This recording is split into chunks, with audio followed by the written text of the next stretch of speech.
hostilities between the U.S. and Iran reaching new levels Tuesday night. Iran attacking at least 2 U.S. bases in Iraq, firing more than a dozen ballistic missiles. This video from Iranian state TV. Targeted sites include the Al Asad Air Base.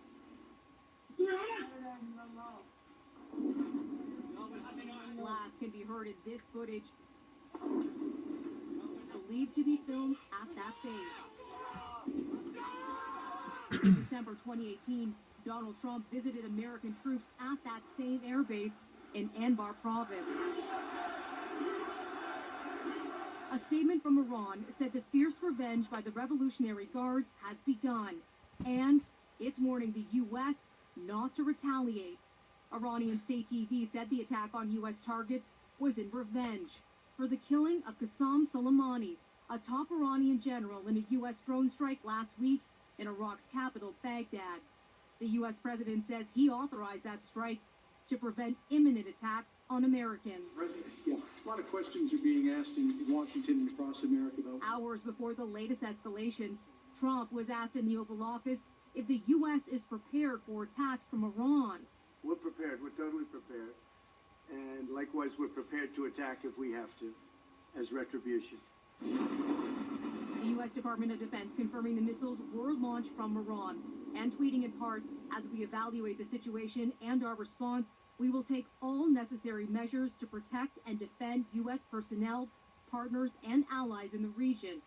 Closer to home, in a statement from the press secretary for Minister of National Defense, Harjit Sajjan says Minister Sajjan is with senior leadership in the Canadian Armed Forces and the Department of Defense. The minister is monitoring the situation closely. Before Iran's fresh strikes on U.S. targets,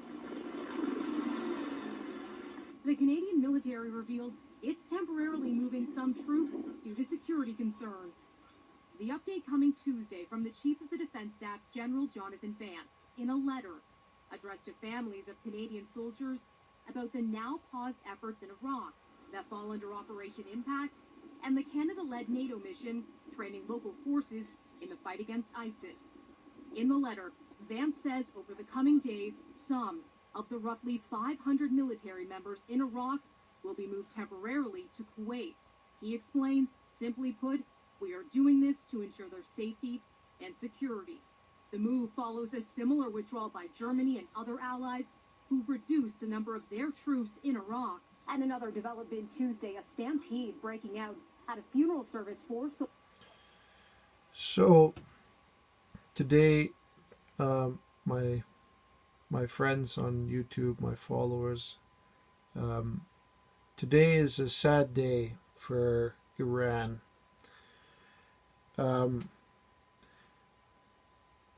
What all of you need to remember is that Trump is a man of his word. He did not open the first salvo. Iran has been at war with them a long time, and Iran has created a lot of chaos in the Middle East, I can say that.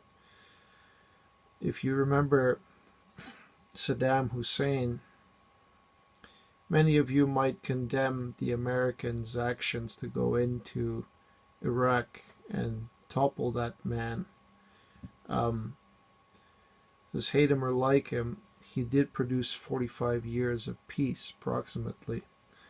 And he seemed to be different from most leaders in the region.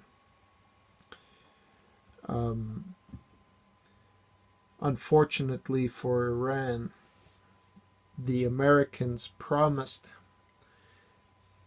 It was a very grave threat. Get your house in order, and try to behave like a peaceful country, and don't attack, don't escalate it.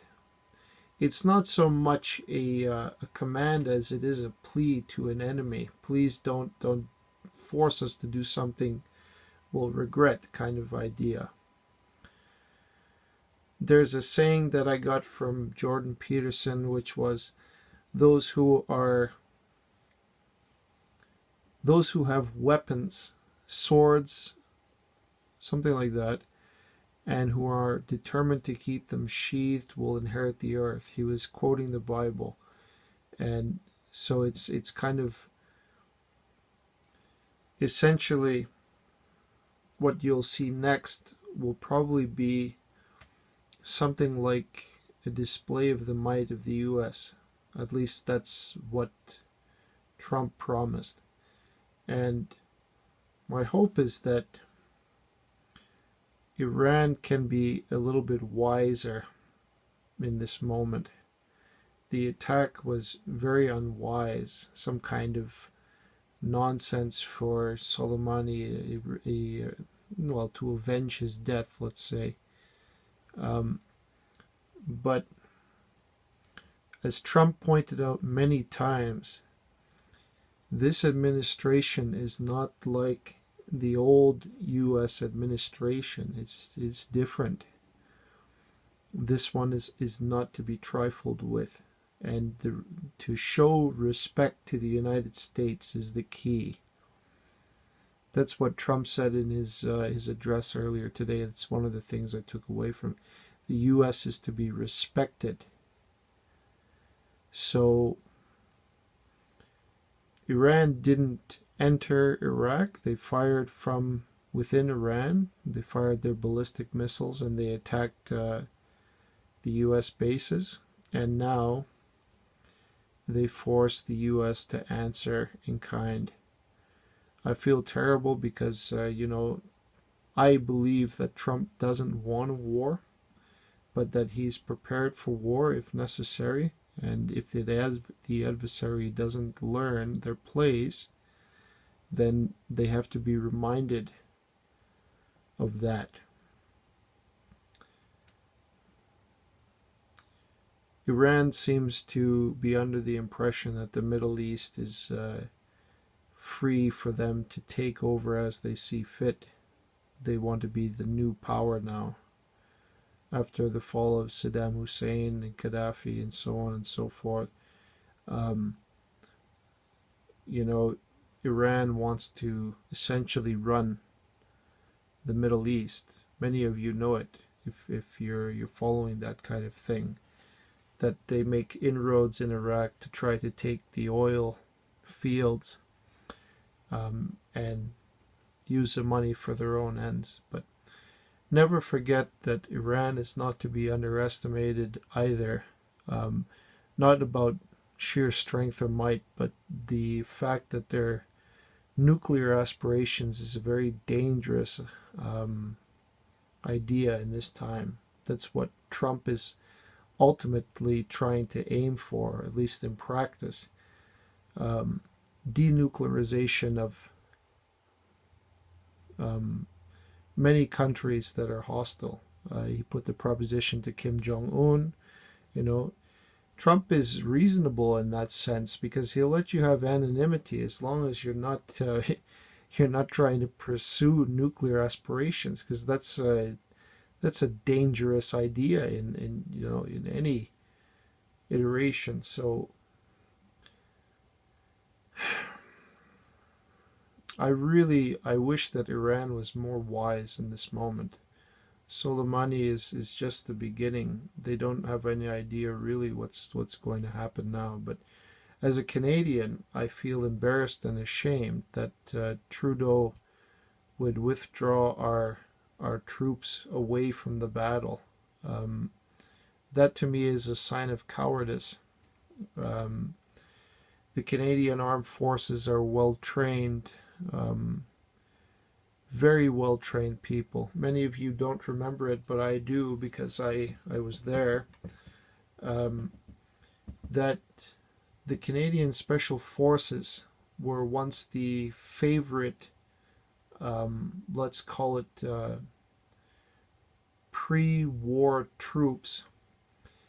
What they would do is the Canadians, especially the JTF-2 divisions, would be sent in first to create logistical sabotage, you could say, and all kind of inroads for the U.S. to make their landing nicely. The war in Afghanistan was such a time. I'm not familiar with all the details, but I do know this. the American military called upon the Canadian services for that special missions, and essentially it helped them to have a very smooth transition from the fall of to the American troops landing and getting in and securing power in the region. So I don't have all the details, but I do know that the Canadian troops proved to be a very, very strong asset, especially that JTF-2 division. Trudeau has lately put them in charge of his personal bodyguards for some of our elite fighting forces, and I say that's an insult and a waste of assets. But anyhow, if I was in charge of the Canadian military, I would have dispatched those 500 to assist the Americans in any way possible. The base is under attack. They'll need reinforcements. So, again, I say it's an act of cowardice to try to withdraw our troops to Kuwait. It's not that many, but the Canadian Armed Forces are well trained for combat, and it is an insult to their training, to their integrity as Canadian soldiers that they'll be withdrawn. What a pity, but not completely unexpected. This government has always acted in a way of cowardice. So, but anyway, I was just about to go to sleep, and I happened to notice that right on the YouTube channel that Iran was attacking, and the article was only an hour old, so I thought I'd comment on it. But I do believe that Trump will have to retaliate. In his position, I would do the same thing. There's nothing more to be said. He gave his word. We're ready to attack if necessary. And, he says it with a little bit of undoubtedly he regrets that it has to come to that. But I do believe that he was acting out of the security, the desire to protect American lives. I do believe that. So I hope that Iran can be wise and cease further provocations in the future, because the Americans are, it is a different chapter. This is not going to be like Obama. Nobody in the Middle East feared Obama. Nobody in the Middle East feared the Americans under Obama's purview. All of the military dictators and so on that, all the dictators of countries running in that area, they conducted their affairs with impunity. You might remember U.S. soldiers being captured, provoked, but unable to engage. They were prevented from engaging, even if they were under duress, life-threatening duress, I might add. But Trump is a different commander. I do believe that Trump will deal a heavy blow back to Iran. Not exactly, I'm not privy to exactly how they'll act, but I know at this moment they're probably meeting to discuss what kind of strategy they want to run from here. But as Trump said, the ball was in their court. Iran didn't have to attack. You can say from their perspective that they have to attack, they have to retaliate, but that's just talk for the sake of talking. In the grand scheme of things, it would have been far wiser for Iran to stand down. Because, he just, as rich as wealthy as they are, the Americans really, the Soleimani bombing was nothing. That was just one drone and 2 missiles to take out that whole convoy. It's nothing. It's not even a taste. It was, if anything, a small attack to address a massive problem. As I understand it, when there's discussions about it with Senator, I can't remember his name now, anyhow, he was talking about that the attack could have been much larger, with many more targets going on. But it is the prerogative of the president to pursue whatever attack or strategy he deems necessary in that moment. And so I think he just decided to concentrate his attack on the head and try to eliminate the threat that way. But anyhow, a few ballistic missiles is not going to break the resolve of the U.S. military. It's simply a statement that Iran wishes to play with fire. So I expect that the Americans' counterattack will be forthcoming, and there isn't much more to be said about it. The manner in which they attack, I don't know. The scope of the attack, the scale, I don't know. But I do think that if Iran wants to talk peace, Trump will hear it. I do believe that. But looking at history, Iran has become a very grave threat, and they must denuclearize, and they should try to behave more in harmony with their neighbors and within their own country. I don't presume to know everything about it, but I do know that Iran's nuclear aspirations should be put to a halt. That cannot continue. In this day and age, they should be trying to modernize, to at least try to make some establishment of peace in that region, but they haven't done it. So the provocation was absolutely when the president got wind of what Soleimani planned to do, and he acted strategically. You strike your enemy before he can strike you, so it's a bold and it's a wiser maneuver. So anyhow, I thought I'd discuss it with you. I feel very solemn at this time, because we haven't got word of what the Americans will do just yet. What the Canadians did was an act of cowardice and a disrespect to the Canadian troops. But again, that's our leadership. So anyhow, I thank you for your time and attention, and good night.